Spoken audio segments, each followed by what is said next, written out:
श्रीमद् भगवद गीता अध्याय 6 श्लोक 27। प्रशांतमनसं हेन योगीन सुखमुत्तमम उपैति शांतर्जसं ब्रह्मभूतमकल्मषम।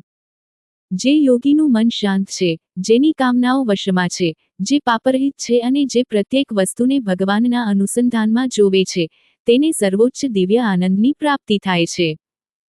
જેમ જેમ યોગી મનને ઇન્દ્રિયજન્ય વિષયોમાંથી હટાવીને ભગવાનમાં કેન્દ્રિત કરવાની સાધનામાં નિપુણતા પ્રાપ્ત કરતો જાય છે, તેમ તેમ તેની કામનાઓ નિયંત્રિત થતી જાય છે અને મન તદ્દન શાંત થતું જાય છે।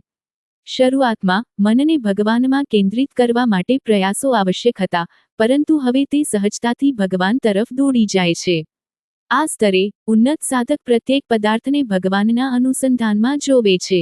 નારદ મુનિ કહે છે, તત્પ્રાપ્ય તદેવાવલોકયતિ, તદેવ શૃણોતિ, તદેવ ભાષયતિ, તદેવ ચિંતયતિ। નારદ ભક્તિ દર્શન સૂત્ર 55। જે ભક્તનું મન ભગવદ પ્રેમમાં એક થઈ ગયું છે, તેની ચેતના સદા ભગવાનમાં લય રહે છે। આવો ભક્ત સદા તેને જોવે છે, સાંભળે છે, તેમના વિશે બોલે છે અને તેમના વિશે વિચારે છે। જ્યારે આ પ્રમાણે મન ભગવાનમાં લીન થઈ જાય છે, ત્યારે આત્મા અંદર સ્થિત ભગવાનના અસીમિત આનંદની ઝાંખીનો અનુભવ કરવા લાગે છે।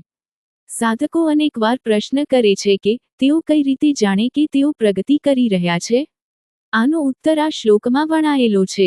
જ્યારે આપણને એવી પ્રતીતિ થાય કે આપણા આંતરિક અલૌકિક આનંદમાં વૃદ્ધિ થઈ રહી છે, ત્યારે આપણે તેને મન નિયંત્રિત થઈ રહ્યું હોવાના અને આધ્યાત્મિક દૃષ્ટિએ ચેતના ઉન્નત થઈ રહી હોવાના લક્ષણ તરીકે સ્વીકારી શકીએ।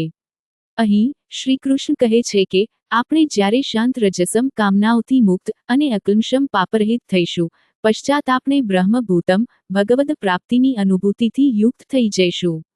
તે અવસ્થામાં આપણે સુખમુત્તમમ સર્વશ્રેષ્ઠ આનંદની અનુભૂતિ કરીશું।